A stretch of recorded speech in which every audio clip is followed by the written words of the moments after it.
All right, so what we're going to do now is we're going to be looking at derivatives of an a to the x, where a, right here, a can be any real number.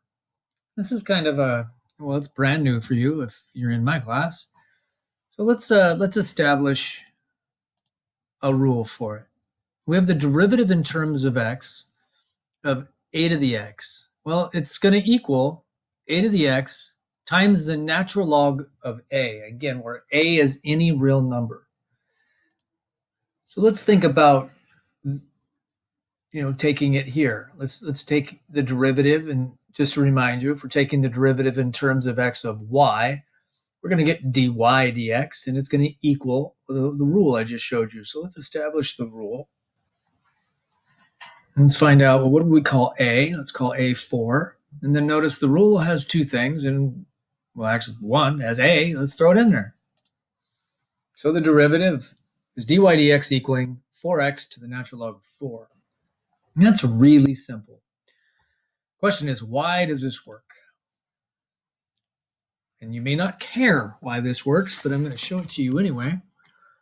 At least that way, when it's all said and done, you'll appreciate this even more than you hopefully currently do. So let's look at the problem we just talked about. We just did this, took the derivative in terms of x. Ooh, that should be the derivative in terms of x, not dy dx, so just disregard that y. And we got 4x to the natural log of 4. So let's think about, what if we didn't know this rule and we were still required to take this derivative? So let's think about it as an equation. In past practice, we always wanted to move this exponent to a place that was a little bit more manageable. In your Algebra 2 and pre-calculus days, well, we took the natural log of both sides, because that allowed us to use this property of a natural log that allowed us to take this exponent and move it out front. So let's do that. Okay, so now I can be taking derivatives because I'm kind of in a manageable place right now where I could take the derivatives if I didn't know this rule. I could take the derivative of both sides. And I am taking the derivative of natural logs. We already covered what the derivative of a natural log is. And over here, I'm going to be taking the derivative of a product rule. But I'm still going to be taking the derivative of x, which is an easy derivative. I'll be taking the derivative of the natural log of 4, which is simply a number, which will be 0. So let's look at this derivative first. Well, this is the derivative of something other than x, and we had a rule for that. It was u prime over u. So if I want to write this in terms of u prime over u, I'm going to write it up here as y prime over y.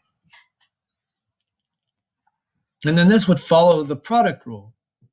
F g prime, which is 0, plus g times f prime. And you can see that x times 0 is 0, and the natural log of 4 times 1 is the natural log of 4. Now, like I said, from this point, I was saying we were in a place where we could take a derivative manageably. Well, we're kind of in it. We're in a position right now where if I'm still looking for the derivative, I'm just algebraically thinking about solving this for y prime. So I'd multiply both sides by y. These will cancel. And I'll get down here, y prime is equal, and I'm not going to drop this y in because I know what it equals. See, y is 4x, 4 to the x, excuse me. So we can just drop that in. You can see that the derivative through this long, arduous process is exactly what the rule told me the answer was going to be. So the rule is just bypassing all this work. So that is why we want to embrace this, unless you want to do this every time. Other than that, we'll just use a to the x natural log of a. All right, so let's do a few problems that are set up fairly simply. This is a to the x, where a is 8. And there's the rule. The rule says the derivative should be a to the x natural log of a. Well, let's throw in the 8, and you're done. There's the derivative of 8 to the x. Okay, let's look at this one. This is not the derivative of a to the x. It's 2 times a to the x. So let's think about taking this 2 and utilizing the constant multiple rule and move that 2 out. Now I'm doing 2 times the derivative of a to the x, which has a rule. So let's make it 2 times the rule. And then from here, we can identify a is 17, and we can throw that 17 in and be done. And that is the answer. Like, we don't need to do anything with this. We're not distributing this 2. There's no addition and subtraction in here. There's no reason to do anything other than circle that and move on. There's the derivative of 2 times 17 to the x. All right, now let's look at this one. What we don't want to do here is we don't want to make a negative 13. Okay, now that's important because if you think about the rule said a to the x natural log of a. Well, you can't take the natural log of a negative number. So let's think about taking this negative 1 and treating it like the last example when I moved the 2. Let's move this negative 1. And now I have negative 1 times a to the x, which is negative 1 times the rule. So let's multiply the rule times negative 1. Let's identify our a is 13. Let's throw in our 13 and associate the negative 1. And there we are. Negative 13x natural log of 13. See, we're not taking the natural log of a negative here. So if there's ever a negative associated with it right there, take it out so that you can set a equal to 13. All right, so this is going to be kind of rapid fire. And I'm just doing this. Pause the video and answer these as fast as you can. And just use a to the x natural log of a. And then over here, make sure that you see this negative and handle it the same way. All right, so I'm going to answer these. A to the x natural log of a, right there. And let's associate the rule. 3 to the x natural log of 3. 6 to the x natural log of 6. 1.1x natural log of 1.1. 2.3x natural log of 2.3. 1/2 x natural log of 1/2. Now I'm going to take this negative out and multiply it back in when I'm done. So negative 1 times 2/3 x natural log of 2/3. Make the negative come out. Negative 1 times 6x natural log of 6. And again, same thing with that one. Okay, very simple, very smooth, as long as it's x. And the only thing we can really do is just start messing with you a little bit and just throwing in some different examples. So now I've got the addition.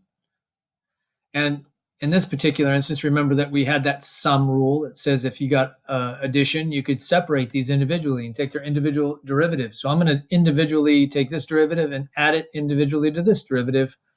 So I'm going to set this up by using 2 different variables. Notice that this was the rule, but I'm going to call this one b because there's no point in calling them both a. They're not the same number. So let's identify a as 7 and b as 5. And now it becomes very simple. Throw in your 7, throw in your 5. And there's the answer. Only thing we could do here is factor something out. But since there isn't anything we can factor out, we're done. All right. This is not a constant. So we have f times g. Let's think about the product rule. Feel free to pause the video and see if you can set this up correctly. Okay, so this should be f g prime plus gf prime. Let's see if we did this right. So here's our f. Oops, sorry. I'm going to get rid of that real quick. Here's the f, 13x squared. Well, what's the g? Well, the g is supposed to be this derivative. There's your a to the x natural log of a right there. Plus g f prime 26x. And there is something here that we could factor out. Notice they both have a 13 in common, and we can factor out an x. So let's take out 13x, and we can factor out a 7 to the x. So let's take out those 3 things, a 13, an x, and a 7 to the x. And you can see what's left. Remember, we're dividing by what we factor out. So if you divide this by 13x, 7 to the x, you're left with x, natural log of 7.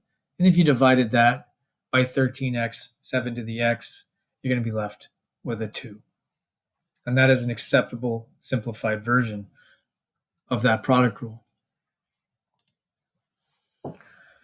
Okay, so now we're dealing with when a is no longer an x. It's a to the something else. Well, that's nice and easy because the only difference, and it continues to happen over and over again with us, is that we're just going to involve the chain rule when we've got u substitution.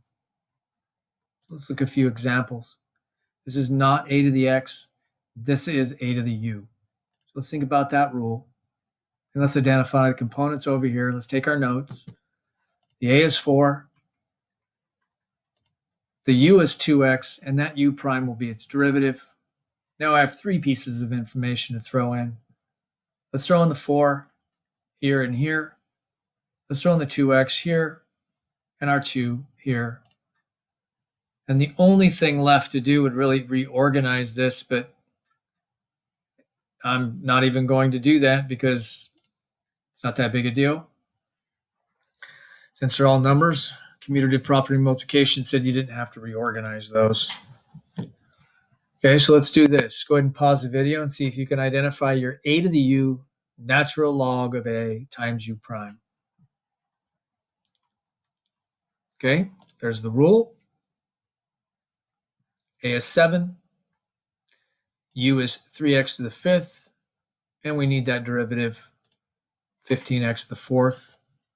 Let's throw those 3 pieces of information in. And again, I'm going to leave the answer like that because it's all multiplication, and there's really no reason to reorganize any of that.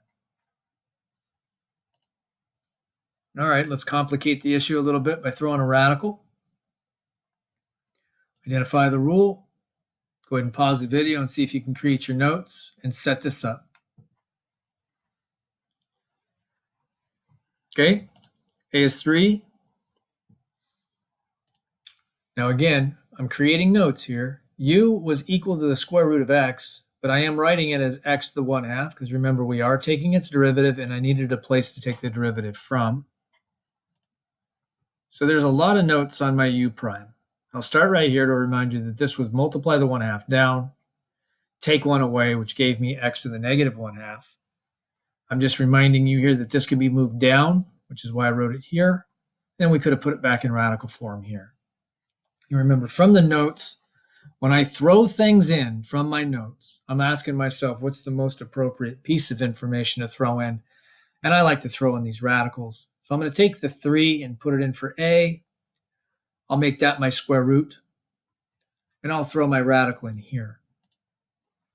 And then from here, the only thing I can do is recognize that everything right here is on top. And that can remain on the bottom. And if you want to rationalize this denominator, you can multiply top and bottom by the square root of x, and you would get that. You could have even put the square root of x on the end of that. Wouldn't have mattered. Again, that's all multiplication, so the order really doesn't matter. Okay. And there you go. There is the rule for the derivative of a to the x and a to the u.